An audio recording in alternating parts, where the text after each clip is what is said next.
Welcome to the Bryan Foltice Behavioral Finance Podcast, where we unravel the mysteries of behavioral finance and unlock the secrets to making smarter, more informed decisions with your money. Now, here's your host, Dr. Bryan Foltice. Hello, everybody, and welcome to the Bryan Foltice Behavioral Finance Podcast. It's me, Bryan Foltice, and today we're going to be talking about the Flexibility Fund.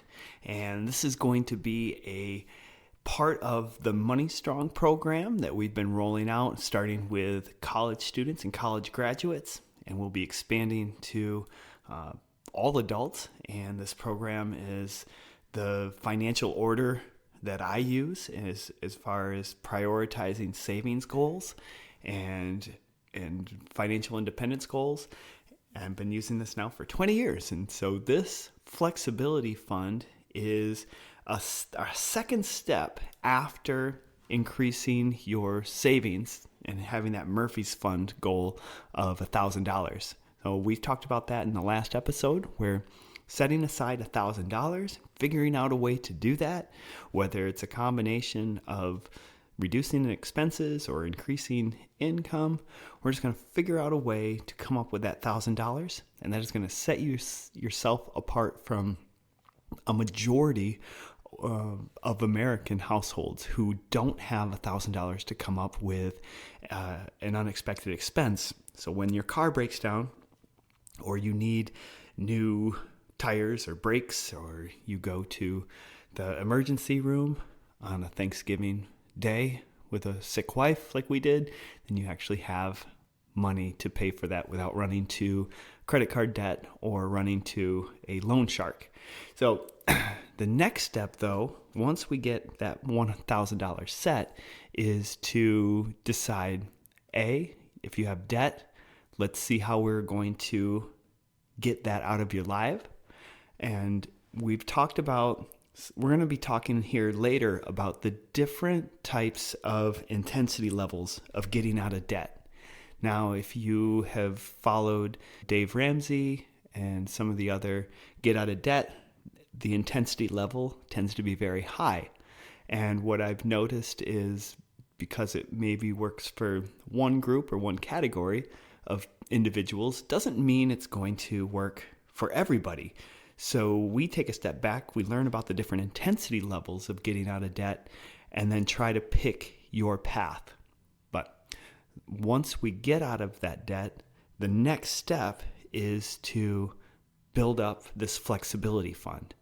Now, this is going to look very much like what you might have heard before called an emergency fund, and it essentially is the same thing.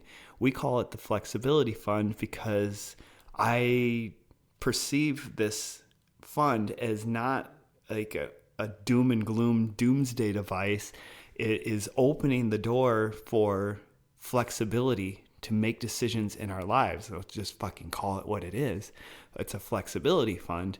And I'll show you, I want to explain like how I've used this fund to provide flexibility to get myself where I am today. And so again, why we need this and this flexibility fund. Well, when I was in my 20s, this was now in Florida, where I was living in Jacksonville, Florida, and had my student loan debt, took on car loan, took on the credit card debt, and rolled all that up and was at about $28,000, and had made that decision that my 20s were going in the wrong direction, and this is not what I wanted to do with my life.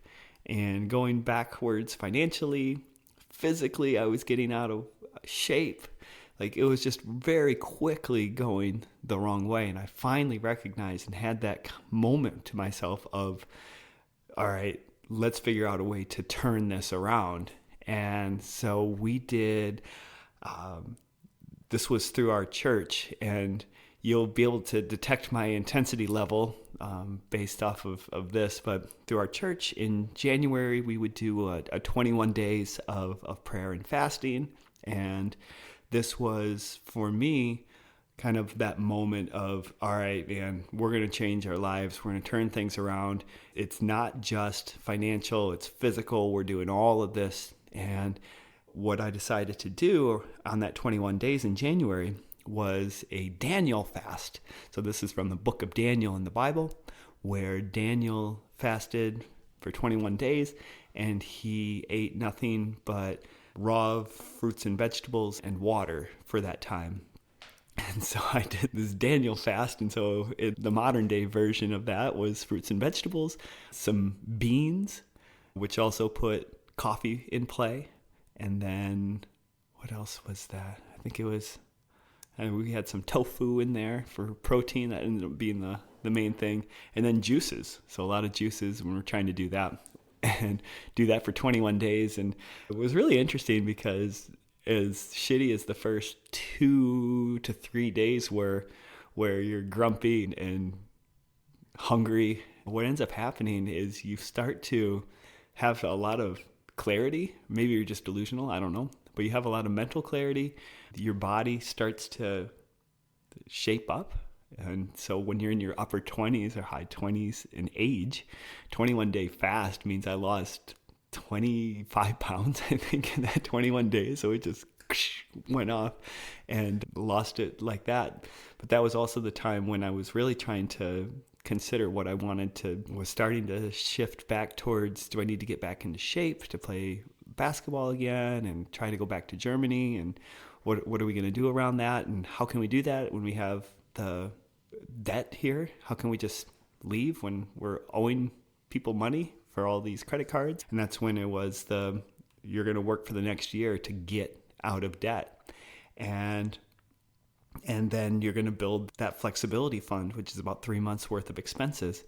And that's what I ended up doing for that entire year.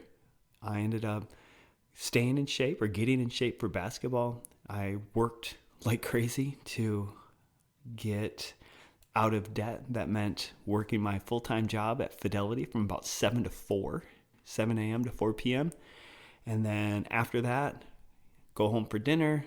And then in the evening, I had some buildings that I was still cleaning for my commercial cleaning company that were still quite profitable. And I would clean those in the nights and weekends. And that was a quick way of getting out of debt and then building that precious flexibility fund, which I had set at about it was $12,000. And I don't recall my expenses for the month. It was probably around 3 months worth of expenses. And that was when that $12,000, just having that set aside was just so precious to me. And that helped aid us in selling all of our possessions and moving with the dog and a 13-month-old overseas to pursue the PhD in Germany. So once again, that's when I call it a flexibility fund for a reason, because it finally gave us the ability to be flexible, where we didn't owe anybody any money anymore. And now we had just a little bit of a cushion for a rainy day to have that flexibility to go then and pursue what we felt like we were called to do. That's where I like to think about it. And I'm not just saying it as like this positive talk kind of thing. It's no, you use it for flexibility. You need to move yourself out of a less than ideal situation. Now you have a cushion to do that. And again, when you follow the program and you're making your way out of debt, or you are out of debt, you're starting to get that first glimpse of true flexibility. And that is the on-ramp to this financial independence. So I also realized that unexpected medical bills, hospital stays happen. There can be some negative events that happen that cost, and you can lose your job and have cuts like that, and home repairs they happen. So I'm not just saying, oh, it's nothing but great stuff. That flexibility fund gives you the opportunity to pay for some of life events that negatively happen, and they're always going to happen. So, and sometimes the $1,000 Murphy fund doesn't take care of all of that all the time. So you can have it for a number of different reasons. And this also, having this flexibility fund, just like the $1,000 for any big events, keeps you away from loan sharks, keeps you away from credit cards, and just keeps you out of that financial trouble. It gives you just that little bit of buffer zone. And okay, so how much should you save here for this flexibility fund? You already have that $1,000 set aside in your Murphy's fund. So this is a nice starter. The next goal you want to think about is about 3 months worth of expenses. And that would be one set. And you can go, hopefully you have a financial plan written out for your monthly expenses. Just take a look at how much your monthly expenses are and try to get 3 months worth of that. If you are looking at your financial plan using the Money Strong program, you're going to notice you have your monthly bills set in one column.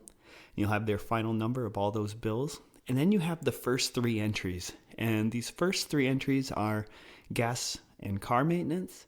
And then it's groceries and food. Those are like your 4 walls. If you have your bills paid and gas and your car running and food on the table, those are the essentials that I would consider. Some of the entertainment and travel, those things can get cut. So even if you're looking at this as the first step, try to find those numbers. How much are your monthly bills? How much are those first 3 entries in your financial plan? And see if you can come up with 3 months worth of that. After that, this is going to be dependent on what you want to do and your job stability. Do you need to extend this out 6 to 12 months? If you are a seasonal worker or you notice that your hours fluctuate quite a bit based on a lot of factors that you can't control, these are cues to extend your goal to 6, 12 months of expenses. The more uncertain or the more volatility risk that your paycheck has, the longer you want to extend your monthly expenses as your buffer. If you have a pretty stable financially stable paycheck that doesn't fluctuate very much, then you can start erring on the 3 months of expenses, because essentially once you're done with this flexibility fund goal, then you want to move on to investing and other financial savings goals. But once again, this kind of comes down to your own particular situation. I know with mine, it's pretty predictable.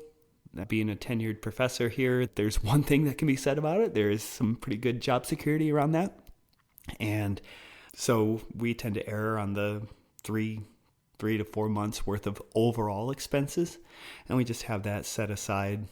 And now moves into our next conversation of where to invest it. If you've done that $1,000 of Murphy's Fund savings, you already have a high yield savings account open, or you have a brokerage account open that allows you to have your money just sitting in a money market fund, which again, here in February of 2025 is going to give you around 4 to 4.5% based on the money market, but you're not going to lose value. It's not going to go up and down with the market each day.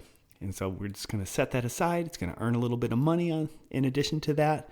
And so you'll see that grow as you have that flexibility fund set aside. I don't tend to do a lot of aggressive investing around this and with this money. So I just want it to stay stable. But as you further develop your financial plan and you have a lot of money and now you have some passive income coming from that extra money, you can start adjusting that and using those funds to invest. But again, as you're starting out, just having that nice cushion and keeping it stable in a money market fund is generally going to be your best option for you. So you do that in your separate account. And as you are building this, we're following the same principles that you already have used for your first $1,000, where you're automating it. You're paying yourself first. So this happens when you get your paycheck. That money comes out first. You're not waiting till the end of the month to whatever else is left. Man, I did that for a long time, and I can attest, man, it does not work. Even the most disciplined people, it will not work. Pay yourself first, and then if you have a bad month or things don't go the way this happens, you can always take it back. It takes basically 1 to 2 business days to retrieve the money from your money market account. So because you are not invested in a stock, there's no T+3 settlement trading days to be able to retrieve your money or to be able to access it. You can basically, if you have a bank account, to move it back and forth from one of these accounts is not going to take more than 1 to 2 days. So you have all these systems in place, and now it's starting to work for you on a higher level. We're following the same principles of trying to figure out ways to reduce your costs a little bit and to increase your income. And when you combine that, you try to avoid this lifestyle creep, getting those bonuses or your tax refunds or anything like that. We're going to resist the urge to, go crazy and to just let your spending keep up with your income. So all these fundamental things here are crucial to just setting up a sustainable financial lifestyle. But now you have really built this foundation that gives you that flexibility to take the job that you want, take the vocation that you feel called to do in the location, vocation in the location that you want. That if you have to get up and pay, you can use that flexibility fund to create the life that you're looking for. And now you're going to start feeling this control, the sense of control and the confidence that comes with it, that is going to motivate us to then go, all right, foundation is set. This feels really good. I'm starting to feel power. What's next? We've got those steps ready for you on how we're going to continue to shape our financial lives once we have this flexibility fund set. But for now, I'm going to relent, and we're going to stick a pin in it from here, and we'll come back and we'll talk about some more topics. But let me know what you think here. What is your ideal amount of expenses? Is it 3 months? Is it longer? Is it shorter? Where are we at with this? I'm totally open to any conversations. Do you keep it somewhere else? Does it work for you to keep it in the same place? It doesn't for me, but would love to hear from you. And have any comments? I would love to hear from you. Find me on Instagram or on YouTube or on any of these podcast platforms. If you have something nice to say, I would love to hear it too. Please make sure you send a comment, and every little bit helps grow this messaging. We're trying to get that percentage of people living paycheck to paycheck down from 60% to a lower number. And it starts with you. It starts with sending it to your friends. So thanks very much for listening today. Have a wonderful day, and we'll see you on the next episode. Bye-bye. Thank you for tuning in to another episode of the Bryan Foltice Behavioral Finance Podcast. We hope you found our exploration into the fascinating world of human behavior and finance both enlightening and thought-provoking. Be sure to subscribe for future episodes. And until next time, stay curious and financially savvy.